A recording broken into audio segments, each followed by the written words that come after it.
Good morning student. आज हम करेंगे चैप्टर नंबर 4 की इलस्ट्रेशन 77। इलस्ट्रेशन 77 से पहले जो टॉपिक है कि जो नया पार्टनर है उसकी कैपिटल के बेस पर हमें न्यू पार्टनर्स की कैपिटल को एडजस्ट करना होता है। ठीक है, क्वेश्चंस में आपको ये लिखा हुआ मिलेगा कि जो नया पार्टनर है उसकी कैपिटल को एडजस्ट करना है आपको।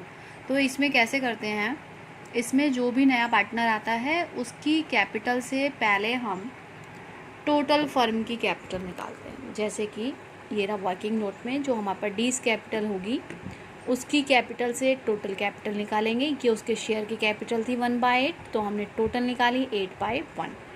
इससे जो है हमारी ABCD की न्यू कैपिटल निकल कर आएगी। अब ये न्यू कैपिटल न्यू रेशो में बांटेंगे। आपको ओल्ड रेशो दे रखा है और आपको बता रखा है जो नया पार्टनर है वो 1/8 शेयर के लिए एडमिट हुआ है, तो आपको न्यू रेशो निकालना है। न्यू रेशो कैसे निकालना है, फर्स्ट केस के जैसे।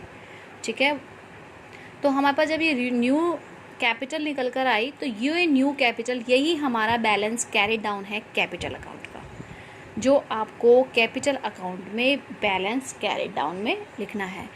इस बैलेंस कैरी डाउन को लिखने से हमें ये पता चलेगा कि जो हमारा एक्चुअल बैलेंस निकल कर आ रहा है और जो ये नया बैलेंस है उसमें से हमें किस पार्टनर से पैसा मंगाना है और किस पार्टनर को पैसा वापस करना है। ठीक है, बाकी सब कुछ सेम है। जैसे कि आते हैं हम रिवैल्यूएशन अकाउंट में, सबसे पहले बोल रहा है कि फर्नीचर का मूल्य जो है कम हो गया तो लॉस हो गया, तो लॉस की यानी कि डेबिट साइड में लिख दिया रिवैल्यूएशन में 2920। नेक्स्ट है कि जो हमारा रिपेयर्स का था, ओल्ड कस्टमर था, उसने 2000 हमारे डूब गए थे लेकिन उसने देने का वादा कर लिया तो हमारा प्रॉफिट हो गया, तो हमने लिख दिया बाय डेटर 2000। उसके बाद है प्रोविज़न था एक हमारा 1320 रुपये का आउटस्टैंडिंग रिपेयर बिल्स, तो वो हमारे लॉस हो गया, वो हमें देना है, आउटस्टैंडिंग है तो डेबिट में लिख दिया। उसके बाद है that the value of land and building having appreciate करनी है आपको 56,910 तक, लेकिन बिल्डिंग हमारे को दे रखी है 45,150, यानी कि डिफरेंस जो हो गया 11,760 वो आ जाएगा उसकी क्रेडिट साइड। यहाँ पर इसका बैलेंस निकल कर आ जाएगा 9,520, जिसको हम बांट देंगे ओल्ड पार्टनर ओल्ड रेशो। उसके बाद आते हैं कैपिटल अकाउंट में। कैपिटल अकाउंट में सबसे पहले हमने क्या किया, कैपिटल अकाउंट में हमने सबसे पहले इन तीनों पार्टनर्स का बैलेंस लिख दिया। उसके बाद हमें बैलेंस शीट में जनरल रिजर्व दे रखा है, उसको हमने ओल्ड पार्टनर ओल्ड रेशो में बांट दिया। रिवैल्यूएशन का बैलेंस अभी आपका निकल कर ही आया है। उसके बाद हमें दे रखा है कि जो नया पार्टनर है वो कैश लेकर आता है 14,700 रुपये, उसके लिख दिया हमने। और वो लेकर आता है कैश में ही गुडविल लेकर आता है, प्रीमियम फॉर गुडविल लिख दी। और जो ये प्रीमियम फॉर गुडविल है हमने किस रेशो में बांट दी, सेक्रीफाइस रेशो में बांट दी। यहाँ पर सेक्रीफाइस रेशो कौन सा होगा, ओल्ड रेशो ही हमारा सेक्रीफाइस रेशो होगा।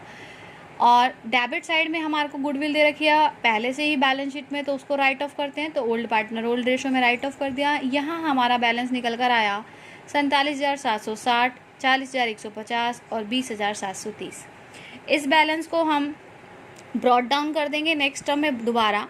ब्रॉड डाउन होने के बाद हमारा जो बैलेंस मैंने आपको पहले वर्किंग नोट में दिखाया है जो निकल कर आया है 44,100, 36,750, 20,050, 14,700, उसको आपने बैलेंस कैरिड डाउन में लिख देना है। किस में लिख देना है, बैलेंस कैरिड डाउन में नीचे। उसके बाद जब हम इनका बैलेंस मिलाएंगे ना, तो यहाँ पर आप देख रहे होगे ये पार्टनर्स का हमने यहाँ पर डेबिट में लिखा 3660, यहाँ लिखा 3400 डेबिट में, और यहाँ पर लिखा हमने क्रेडिट में 1320। इसका मतलब क्या है, 1320 इसके कम है। हमारे को सी से जो मंगाने हैं 22, सी की कैपिटल होनी चाहिए 22,050 और सी की कैपिटल बच रही है हमारे पास 20,730, तो इससे हम 1320 रुपये मंगा लेंगे। और जैसे कि एक पार्टनर है ए, उसका है 47,760 बैलेंस है, लेकिन उसका बैठ रहा है 44,100, तो उसको हम 3,660 रुपये वापस कर देंगे। तो इसी के आधार पर जो है हमारा कैपिटल निकाली जाती है, एडजस्ट की जाती है, और कैश बैलेंस भी इसी बिहाफ पर निकाला जाता है। Balance sheet as it is बन जाएगी, जैसे सेम बनानी है। डेटर्स को इम्प्रूव कर देंगे, स्टॉक को इतना लिख देंगे, लैंड एंड बिल्डिंग बढ़ाकर दिखा देंगे, और क्रेडिटर्स रिपेयर्स आउटस्टैंडिंग था लायबिलिटी का वही दिखा देंगे, और यहाँ पर जो कैपिटल का बैलेंस है जो हमारा न्यू निकल कर आया वो लिख देंगे। अब आती है कैश की बात, तो कैश कौन सा आएगा, सबसे पहले कैश का बैलेंस आपको दे रखा है 1890, फिर डी अपनी कैपिटल और गुडविल लेकर आया, उसको टोटल कर दिया वो। सी से हमने भी कितने मंगाए 1320 रुपये, और हमने ए और बी को दोनों को वापस करने हैं, एक को 3660, एक को 3400। तो बाकी जो बैलेंस बचा 24,920, वही आपको बैलेंस शीट में कैश में लिखना है। ठीक है। और बेटा ये जो वर्किंग नोट होते हैं ये बनाना ज़रूरी होते हैं, आप बनाया कीजिए। आपने कई बच्चों ने भी जो टेस्ट दिया है उसमें वर्किंग नोट की थोड़ी सी कमी है। ठीक है। अब यहाँ पर ध्यान दीजिए, दोबारा से बता रही हूँ, इस टॉपिक में क्या था। इस टॉपिक में ये था कि जो भी नया पार्टनर आएगा उसकी कैपिटल के बिहाफ पे टोटल कैपिटल निकालेंगे और टोटल कैपिटल को न्यू पार्टनर्स न्यू रेशो में बांटा जाएगा। जिस पार्टनर से अगर उसका बैलेंस ज़्यादा आ रहा है तो उसको वापस कर दिया जाएगा और जिसका बैलेंस कम आ रहा है उससे मंगा लिया जाएगा और उसी के बिहाफ पर बाद में हमें कैश बैलेंस निकालना होगा। अगर फिर भी आपको क्वेश्चंस में डाउट होता है तो आप मुझे कॉल करके पूछ सकते हैं।